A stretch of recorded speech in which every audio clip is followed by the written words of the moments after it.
Je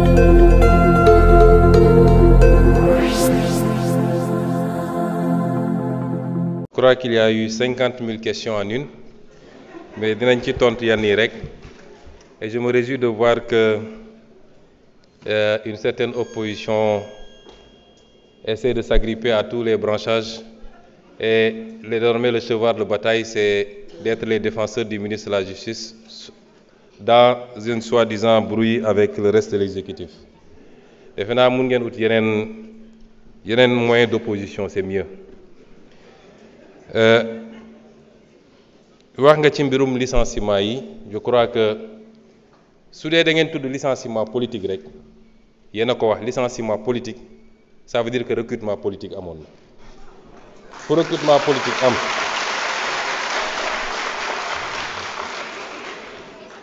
ku ñëw ku politique recruté woon nag politique war na laa mën a fi dindi loolu amul demal ma ñëw. Mais il se trouve que ce n'est même pas ça. Le problème, ministre Birame Souleye Diop wax na ko léegi. On vous a donné des arguments techniques. Répondez par rapport à des arguments techniques. Nee nga justice, il faut me prononcer. Kan moo tere justice prononcé wu? Les gens sont libres d'aller en justice pour dire que d'accord ma ci sama licenciement et la justice se prononcera. C'est pas un débat, jarul ñëw fi assemblée. Boobu vraiment c'est hors sujet. Ensuite, s'il vous plaît, vous parlez de justice. Vous savez, wax naa léegi, je ne sais pas dans ce que j'ai défini. Nga xam ne lépp ci constitution laa ko jëlee. Lan mooy le changer régime bi? Est-ce que yow xam nga régime Sénégal kon? Est-ce que vous pouvez me dire, la constitution dit que c'est ça. Je rappelle que c'est ça, vous dites qu'on change le régime. Quand la constitution existante change de régime. C'est-à-dire, il faut arrêter d'être aérien. Dès leen wax loo xam ne dañ naan 1 plus 1 égale 2 constitution article wax na lii est-ce que mooy nañ ko dee leen dellu si noonu ci politique parce que sinon da ngay di nekk di lëndëmal askan wi ci wax yoo xam ne amul bopp amul genn. La justice elle doit être rendue. La justice a été discréditée depuis plusieurs années loolu du lu ñuy nëbb lu Sénégal yëpp d'accord la majorité des acteurs de la justice d'accord nañ ci.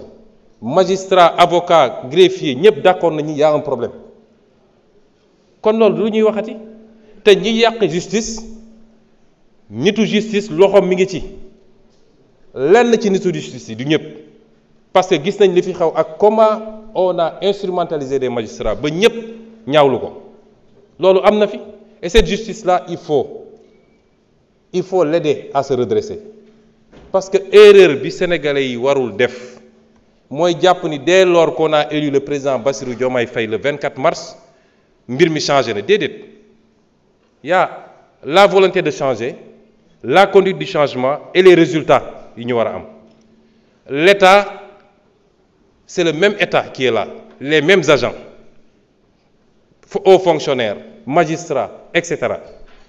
loolu c'est pas parce que changé nga président rek que loolu changé na de liggéey la boo xam ne au jour le jour lañ koy def. Ce qu'on appelle l'état profond, il est encore là, avec ses habitudes. te liggéey la boo xam ne du liggéey bu yomb mais la justice am na erreur bi nit ñi di def le peuple a le droit de dire que j'attends c'est le service public de la justice.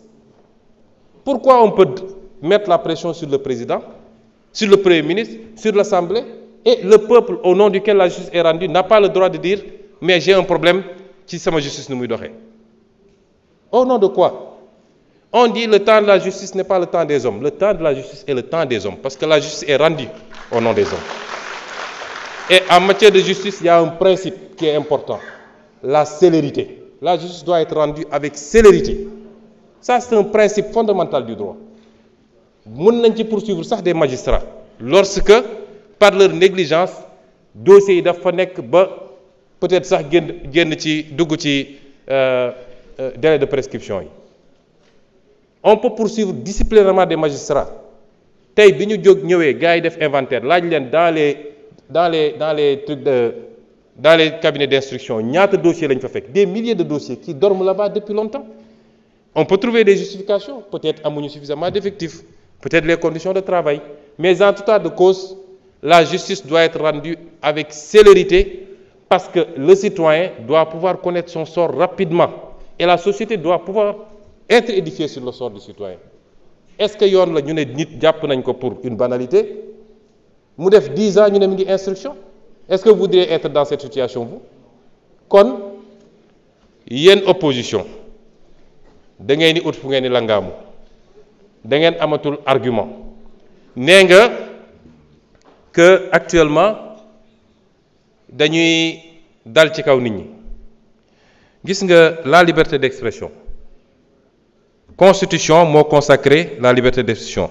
Est-ce que xam nga ban article moo ko wax ci constitution bi ak lan la wax? Je suis sûr que xamoo ko liroo ko. L'article 10 de la constitution dafa ne chacun a le droit d'exprimer et de diffuser librement ses opinions par la parole, la plume, l'image, la marche pacifique, pourvu que l'exercice de ces droits ne porte atteinte ni à l'honneur, ni à la considération d'autrui, ni à l'ordre public.